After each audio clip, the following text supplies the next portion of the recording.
Hello, I'm Valkoor, and this is a quick demo of automating long-range Botania mana transport within the Enigmatica 6 Expert mod pack using mana minecarts. The mods used for this automation are Botania, Transport, Useful Railroads, Redstone Pen, and Create.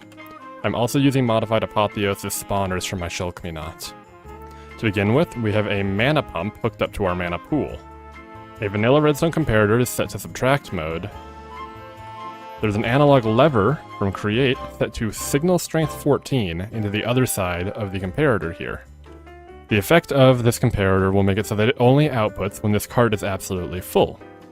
When the card is full, it will trigger this redstone link, which will trigger our holding rail that is underneath the cart. Fairly simple. When the holding rail fires, it will hit this teleport rail, which will send it down to our main Botania area down there.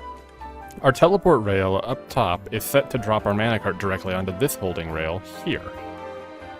The mana unloading portion of this build was a bit trickier than the loading portion, with the goal being to stop the minecart right in front of this pump until it's empty, and then send it back into the sky using this teleport rail. The issue is that by itself, a comparator won't stop the cart in time because this holding rail will only turn off for about a tick, not nearly long enough to slow down the minecart and prevent it from just going around and entirely skipping the draining process. For that purpose, we have this detector rail. This detector rail is hooked up to an adjustable repeater from Create, which is being inverted, as is the comparator here, so they're both outputting always on at the moment. When a cart passes over this detector rail, it will output a pulse with a 10-tick delay that will then turn off this holding rail for 10 ticks.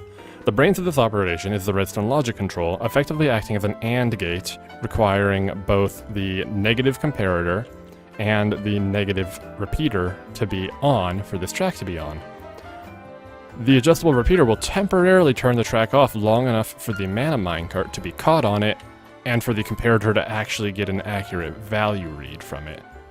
As long as the minecart has mana and is in front of this, it will turn off the rail. Once it's empty, it'll go on its merry way.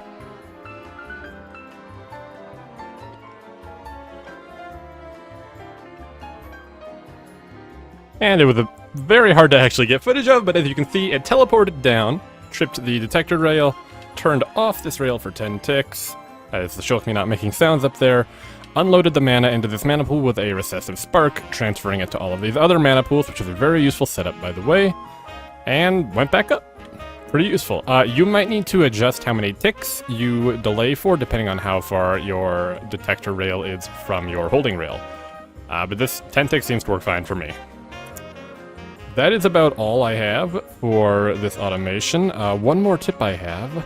If you are using a shulk-me-not like I am, please add some kind of redstone control to it. Mine will turn off when this mana pool, which is recessive, has mana in it. That would mean that all of these are full, which means I don't need any more mana. Ultimately, that will turn off these redstone-powered spawner up here. Please do that. Shulkers have this god-awful habit. I had to speed up my managing, by the way, to get the video to go in a timely manner because I'm bottlenecked by the mana spreader right now.